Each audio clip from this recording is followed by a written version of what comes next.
Après avoir vu dans une précédente vidéo les signes qui peuvent vous indiquer que votre foie est en souffrance, aujourd'hui on va voir comment le nettoyer naturellement. Avant de commencer, si les sujets psychonutrition vous intéressent, vous trouverez sur cette chaîne un nouveau thème tous les vendredis, alors pensez à vous abonner. Pour commencer, on va essayer de comprendre à quoi sert notre foie. Il a énormément de fonctions dans notre organisme. La principale, et celle qui va nous intéresser aujourd'hui, c'est une fonction de filtre. Il filtre tous les éléments qui entrent dans notre corps, via l'alimentation, la boisson, mais aussi les éléments toxiques, les pollutions environnementales, qui entrent par l'air, mais aussi par les cosmétiques. Une fois que ces molécules sont rentrées, que va en faire notre foie ? Comment fait-il pour s'occuper des toxiques de notre organisme? D'abord, il faut comprendre qu'il y a 3 phases dans le foie. Donc évidemment, là, il n'en est noté que 2. Vous allez me dire, Charlie, c'est n'importe quoi. Mais celle des déchets hydrosolubles, c'est-à-dire l'élimination, est considérée comme la phase 3. En fait, le but du foie, ça va être de transformer des toxiques qui sont liposolubles, donc qui se solubilisent dans les graisses en toxiques hydrosolubles qui auront donc la possibilité d'être éliminés avec de l'eau. Dans la phase 1, il va oxyder finalement, réduire ces toxiques qui vont ensuite devenir des métabolites intermédiaires et enfin, la phase 2 va conjuguer ces toxiques avec autre chose afin que nous puissions les éliminer. Vous voyez qu'il y a beaucoup de micronutriments qui sont nécessaires au fonctionnement de notre foie. On les appelle également des cofacteurs. Toutes les vitamines du groupe B sont importantes. B2, B3, B6, B12, l'acide folique qui est aussi une vitamine du groupe B puisque c'est la B9, le glutathion qui est un très puissant antioxydant et tous les flavonoïdes qui sont eux aussi des antioxydants, mais on va y revenir. La phase 2, elle nécessite encore d'autres molécules, les mêmes mais pas que. Vous voyez qu'il apparaît aussi ce qu'on appelle des acides aminés, la méthionine, la cystéine, la choline, mais aussi la glutamine sont indispensables à cette phase-là. Si ces 2 phases sont OK, eh bien nous allons éliminer nos déchets, donc par l'urine, la bile ou les selles. La petite case qui est au milieu, là, les métabolites intermédiaires, ça c'est vraiment quelque chose qui peut être très nocif. Admettons qu'il n'y ait que votre phase 1 qui fonctionne correctement. Vous allez vous retrouver avec ces métabolites intermédiaires en quantité très importante dans le corps. Il faut savoir qu'ils sont très toxiques, encore plus toxiques que les déchets qui étaient entrés au départ. Et avoir une phase 2 qui ne fonctionne pas très bien, ça n'est pas si rare que ça. Finalement, il suffit de manquer de magnésium, de fer. Le fer aussi est indispensable dans le fonctionnement du foie. Chez nous, les femmes qui avons une tendance à l'anémie en fer, eh bien, on peut avoir une phase 2 qui n'est pas aussi efficace qu'elle le devrait. Donc, ces métabolites intermédiaires, ces toxiques puissants qui nous polluent. L'important avant de commencer, c'est donc de s'assurer que l'on a tous ces cofacteurs à l'intérieur de nous. Soit on s'en assure parce qu'on les met dans notre assiette, soit si on veut en avoir le cœur net, on peut aussi faire pratiquer une analyse. Certaines de ces analyses sont prévues et remboursées par la Sécu, d'autres pas. Vous pouvez quand même les faire réaliser. Il y a des labos qui sont spécialisés en France, le laboratoire Barbier notamment, ou les labos réunis, qui sont des laboratoires d'analyse nutritionnelle. Alors évidemment, ça n'est pas remboursé, c'est un petit budget, mais si vous avez un doute, pourquoi pas? Vous pouvez aussi vous servir des signes du foie qui souffre, et pour cela, je vous renvoie à ma précédente vidéo. Une fois qu'on en a le cœur net, qu'est-ce qu'on fait? D'abord, il faut limiter l'intoxication avant même de commencer à nettoyer son foie. Finalement, c'est logique. Si on pouvait faire une métaphore, c'est comme si vous étiez en train de nettoyer une pièce, de passer la serpillière, et que derrière, il y avait quelqu'un qui versait des seaux de boue sur le sol. Vous allez pouvoir frotter pendant des jours, ça ne sera jamais propre. Et bien pour votre foie, c'est pareil. Si vous le nettoyez sans faire attention aux déchets que vous mettez à l'intérieur, c'est peine perdue, vous n'y arriverez pas. Parmi les produits qui peuvent intoxiquer notre foie, il y a d'abord ce que l'on ingère par le biais de l'alimentation. Dans notre alimentation, il y a des pesticides, des fongicides, des herbicides qui sont épandus massivement sur les cultures traditionnelles. On va aussi retrouver dans ces molécules des perturbateurs endocriniens. On va aussi retrouver dans les aliments ultra transformés des graisses trans, c'est-à-dire des graisses qui ont été trop chauffées par les industriels et qui deviennent finalement des molécules toxiques pour l'organisme. Le sucre aussi, mais ça n'est pas une surprise, est un vrai toxique pour le foie, surtout en quantité importante, et j'irai même plus loin, les index glycémiques élevés le sont aussi. Finalement, un index glycémique élevé va finir par se comporter comme un sucre rapide. Si on est dans l'excès de ces produits, le foie finalement va être en surcharge de glucose, en surcharge de glycogène, et il va finir par le transformer en gras. C'est là que le foie s'engraisse et on arrive sur des pathologies qu'on appelle le foie gras ou la NASH, ou alors que notre sangle abdominale se remplit tranquillement de masse graisseuse.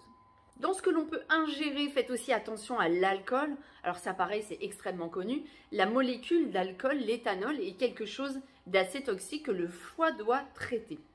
En plus, l'alcool a vraiment un côté pro-oxydant puissant. Les scientifiques disent d'ailleurs que c'est pour ça qu'on a la gueule de bois le lendemain, parce qu'on a été trop oxydé d'un coup. Allez-y mollo avec le café aussi, en tout cas pendant cette période où vous voulez nettoyer votre foie. Le café a quand même des intérêts santé indéniables, mais peut-être juste pendant cette période, réduire, voire éliminer le café.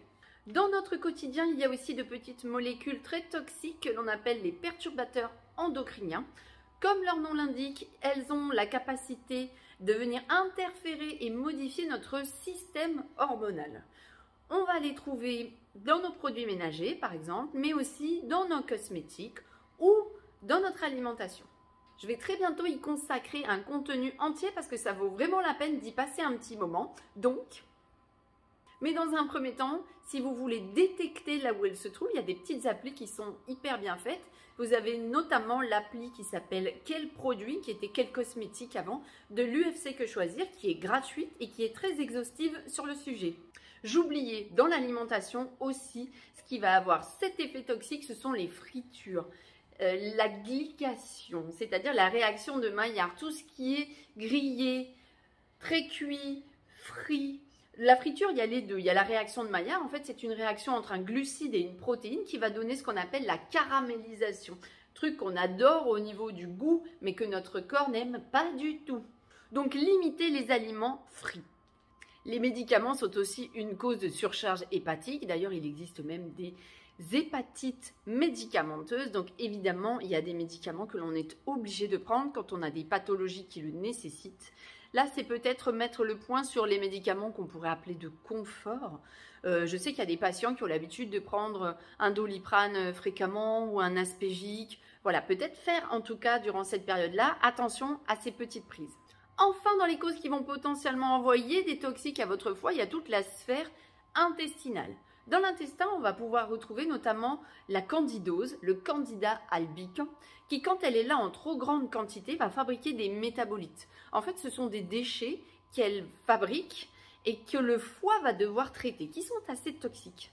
C'est pour ça d'ailleurs que quand on prend en charge les candidats, on commence toujours par une détox hépatique. Tout ce qui se passe dans l'intestin va être accru par la perméabilité intestinale. Notre intestin, normalement, il est fait de jonctions serrées, donc ils sont liés entre elles. Il peut arriver, pour cause de malbouffe, stress ou alors facteurs environnementaux, que les cellules se desserrent et finalement laissent passer à travers des molécules. Ça peut être des particules toxiques, mais aussi des particules alimentaires. Donc dans le cas où on a un intestin hyper perméable, finalement, on réintoxique notre foie une nouvelle fois, puisqu'il a déjà traité ce toxique, mais à cause de la perméabilité de l'intestin, il se retrouve dans l'organisme et le foie va devoir le reprendre en charge. Au fond, tout est toujours lié, donc pour avoir un foie en bonne santé, il faut également avoir un intestin en bonne santé. Enfin, la constipation empêche d'évacuer correctement les toxiques. Elle fait vraiment partie de la dernière phase de cette fonction hépatique, tout comme l'urine d'ailleurs. Donc quand on est constipé, finalement les toxiques ne sortent pas assez rapidement de l'organisme. Il y a donc de grandes chances qu'ils y retournent. Petite parenthèse, le foie peut souffrir même si vos analyses, votre bilan hépatique est OK. Parfois, on est complètement dans les clous par rapport à ce qui a été demandé au labo, mais finalement, notre foie est déjà en souffrance. Soyez attentifs à la clinique, finalement, à vos sensations corporelles. Maintenant qu'on a limité les seaux de boue qu'on déverse, on va s'occuper de le nettoyer. Pour commencer, dans l'alimentation, il y a des molécules, des aliments que le foie adore. C'est le cas des produits amers, les produits végétaux amers. Là-dedans, on va trouver un petit peu toutes les formes de radis, notamment le radis noir, mais aussi l'artichaut, le pamplemousse ou les agrumes. Tout particulièrement le citron. Lui, il est plutôt acide qu'amer d'ailleurs. Vous connaissez probablement cette petite cure de citron matinale qui fait partie classiquement des détox, où on presse un citron dans un petit verre d'eau tiède et on prend ça à jeun. Ça a effectivement la faculté de stimuler la fonction hépatique. Si c'est quelque chose que vous voulez faire ou que vous avez l'habitude de faire, faites-le plutôt en cure. Ce n'est pas quelque chose qu'on peut faire à l'année pour plein de raisons, dont la santé bucco-dentaire d'ailleurs.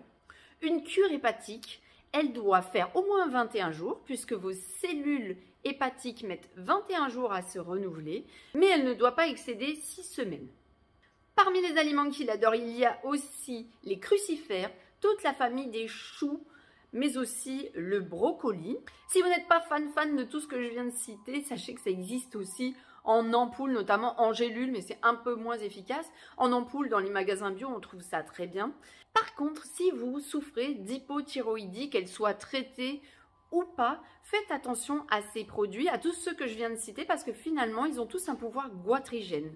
C'est-à-dire qu'ils vont faire ralentir votre thyroïde. C'est le cas des radis, c'est le cas de tous les choux. Donc, si vous êtes hypothyroïdien, ne vous complémentez pas avec ce type de produit. Il faut que vous trouviez une autre solution. Comme on l'a vu tout à l'heure, le foie a besoin d'énormément d'antioxydants, donc les molécules colorées des végétaux.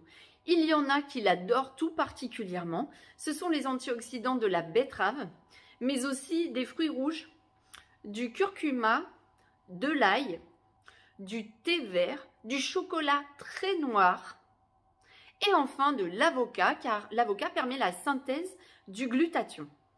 Il n'y a pas beaucoup d'intérêt à prendre des antioxydants en complémentation. Ça, c'est des études qui ont été menées il y a quelques temps, qui ont mis au jour que quand l'on prend des antioxydants avec des doses importantes, parce que ça pourrait être logique, on pourrait se dire, si je prends 10 fois plus d'antioxydants que prévu, mon foie va aller mieux 10 fois plus vite. Et en fait, non. Les scientifiques se sont rendus compte que quand l'on prend trop d'antioxydants en complémentation, notre corps perd sa propre faculté à en fabriquer. Donc, contentez-vous de ce qu'il y a dans votre assiette et si jamais vous avez des compléments qui en contiennent, prenez-en peu, toujours en dessous de la limite journalière recommandée. La lutte contre le stress aussi est indispensable quand on veut prendre soin de son foie. Vous allez me dire, oui, mais le stress, il est dans toutes les vidéos. C'est vraiment un fléau. Et le foie, dans la médecine chinoise, on dit que c'est l'organe de la colère.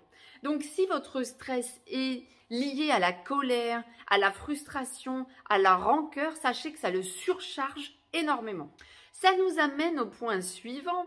Finalement, quand on veut prendre en charge son stress, il y a plein de petites techniques que je suis sûre que vous pratiquez au quotidien, dont la respiration sous forme de cohérence cardiaque ou sous forme tout simplement de respiration ventrale profonde. Ici, elle a un intérêt tout particulier parce qu'en plus d'amener le côté détente, le côté lutte contre l'anxiété, elle va aussi masser le foie. Finalement, le muscle qui est le plus en jeu quand on fait ces respirations profondes, c'est le diaphragme. Il se trouve juste au-dessus du foie, il l'entoure. Donc quand on fait ces respirations, il va finalement le masser. Le foie est une éponge, donc à chaque respiration profonde, ça aide votre foie à fonctionner correctement. Le sport aussi est indispensable, alors à la vie, à l'équilibre et à la santé, mais ici, surtout parce qu'il vous fait transpirer. Vous vous souvenez que dans cette fameuse phase 3, il y a aussi la sueur. Donc pour pouvoir éliminer efficacement nos toxiques, il faut que l'on transpire.